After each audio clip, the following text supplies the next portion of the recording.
का बताई हो? नहीं तू बताई दो, हम जानल चाहतानी। जानल चाहता रहा तो सुनो। सुनाओ। राती में आवे ना भैया बलम करी हैया दबा दे। राती में आवे ना भैया बलम करी हैया दबा दे। राती में आवे ना भैया बलम करी हैया दबा दे। ले आई कवनो दवैया बलम करी हैया दबा दे।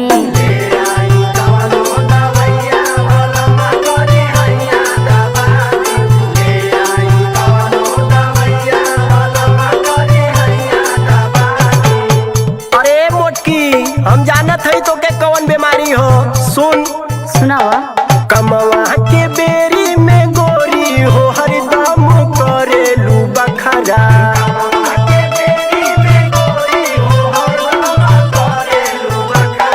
कमवा के बेरी में गोरी हो हरदम करेलू बखरा। अब काहे धनिया हो हमसे देख हवैलू एतना तू नखरा।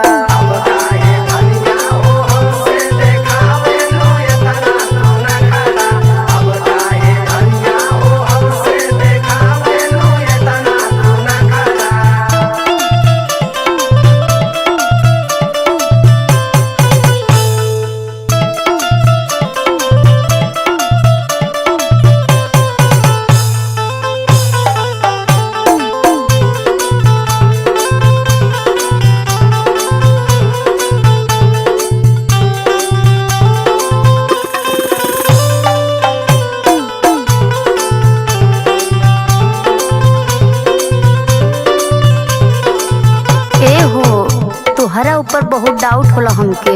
अच्छा ये बात हो। हाँ काहे नहीं बुझेला बलमुआ हो मोर दिलवा के छोट के। कुछ करबो ना करेलू धनिया हो सुती जालू एक थरिया घोटी के। अरे झूठ मत बोला। काहे नहीं बुझेला बलमुआ हो मोर दिलवा के छोट के। तोहरा फिक्रिया ना धनिया हो सुती जालू एक थरिया घोटी के। तोहरे कोइल होई राजा जी जल्दी उपैया लगा दे। ले आई कवनो दवैया बलम करी हैया दबा दे।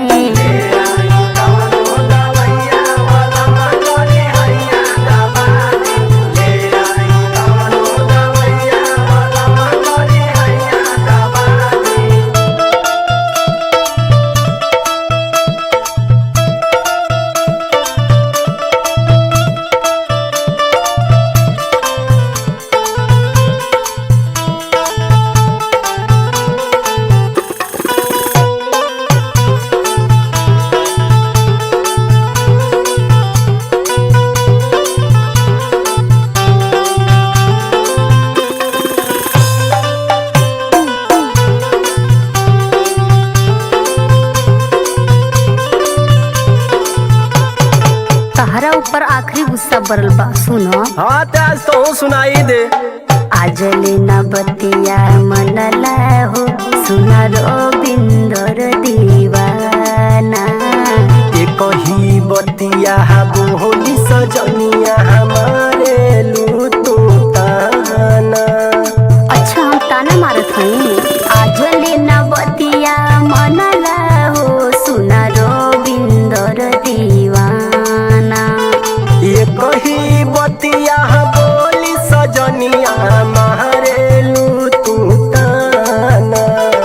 अब ना सहला एक सेठी जी जाई के हो बैदा बोला दे। ले आई कवनो दवैया बलम करी हैया दबा दे।